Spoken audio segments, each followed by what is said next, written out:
Assalamualaikum warahmatullahi wabarakatuh.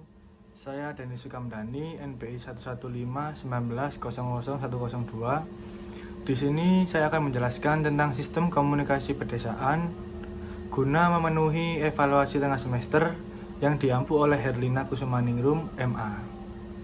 Ciri khusus sistem komunikasi di pedesaan adalah komunikasi interpersonal karena masyarakat desa belum percaya sepenuhnya terhadap media massa, sehingga informasi dan orang lain lebih dipercaya. Komunikasi interpersonal itu sendiri disebut dengan getok tular, yang artinya komunikasi dilakukan dengan lisan. Ada 3 media yang berpotensi dalam menyebarkan informasi di pedesaan. Yang pertama, koran masuk desa yang disingkat KMD, koran yang dicetak di kota untuk masyarakat desa. Yang kedua ada media rakyat atau MR, media profil pedesaan dari, oleh, dan untuk rakyat pedesaan. Di Indonesia belum pernah ada.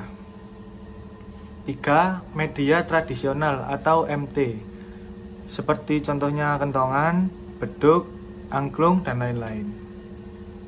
Definisi media rakyat menurut Berrigan tahun 1979. Yang pertama, media yang bertumpu pada landasan yang lebih luas dari kebutuhan khalayak. Yang kedua, ada adaptasi media untuk digunakan oleh masyarakat yang bersangkutan. Yang ketiga, media yang memberikan kesempatan kepada rakyatnya untuk memperoleh informasi dan pendidikan. Yang keempat, media yang menampung partisipasi masyarakat sebagai perencanaan, produksi, dan pelaksana. Yang kelima, ada sasaran bagi masyarakat untuk mengemukakan sesuatu, bukan untuk menyatakan sesuatu. Fungsi media rakyat ada 6. Yang pertama, memberi saluran alternatif sebagai sarana untuk mengemukakan kebutuhan dan kepentingan. Yang kedua, ada menyeimbangkan pemihakan. Yang ketiga, menjembatani kesenjangan antara pusat dan pinggiran. 4. Mencegah membesarnya rasa kecewa dan ketersaingan di daerah pedesaan. 5. Mengembangkan keswadayaan, kemampuan menolong diri sendiri, dan mampu mengambil keputusan sendiri. Yang keenam, berguna bagi feedback, sistem pemantauan, dan pengawasan. Ada juga tujuan dari koran masuk desa. Yang pertama yaitu meningkatkan pengetahuan masyarakat mengenai aspek-aspek pembangunan dan pembaruan. Karena masyarakat pedesaan masih berpegang teguh pada norma, value yang bertolak belakang dengan pembangunan. 2. Meningkatkan skill cara hidup dan cara memenuhi kebutuhan hidup.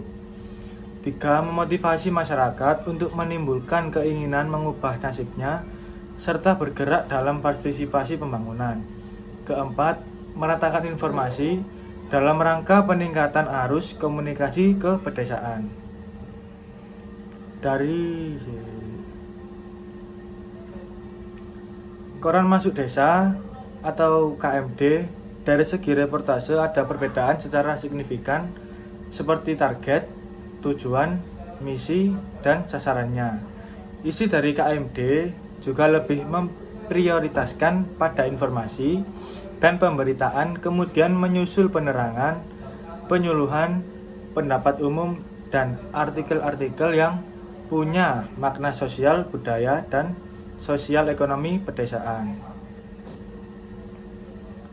Ruang lingkup berita KMD sendiri, yang pertama, berita-berita pedesaan regional, contohnya seperti desa, kecamatan, kabupaten, provinsi, 80%, berita nasional 15%, dan berita internasional 5%. 2 karakteristik KMD yaitu perhatikan dan pertimbangkan calon pembaca yang akan dicapai.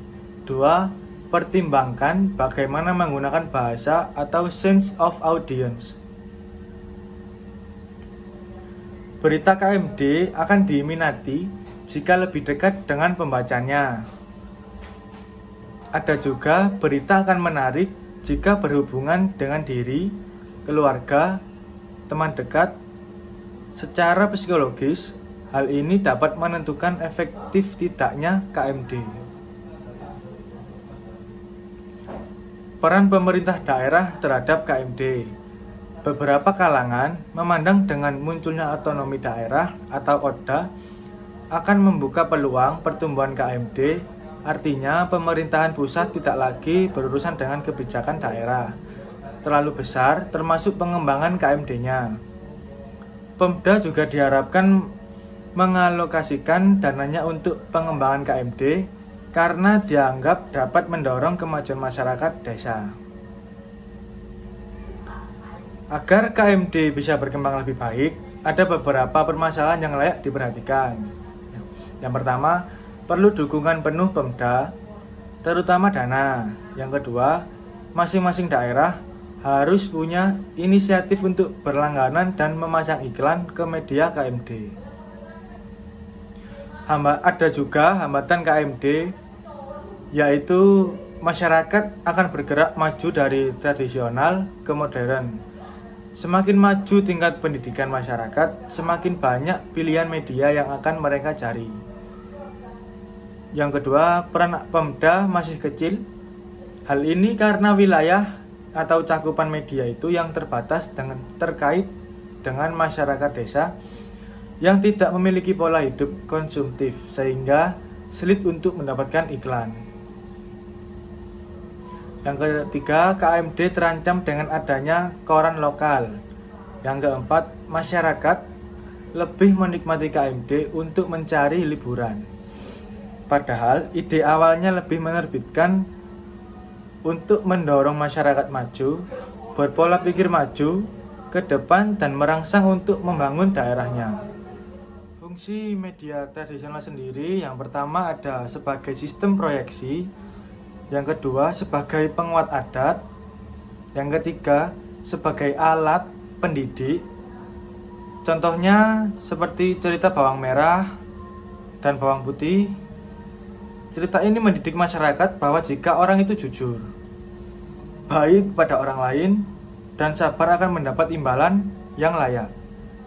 Yang keempat, sebagai alat paksaan dan pengendalian sosial agar norma-norma masyarakat dipatuhi. Yang terakhir ada peran media tradisional dalam sistem komunikasi. Media tradisional mempunyai nilai yang tinggi dalam sistem komunikasi karena memiliki posisi khusus dalam sistem suatu budaya.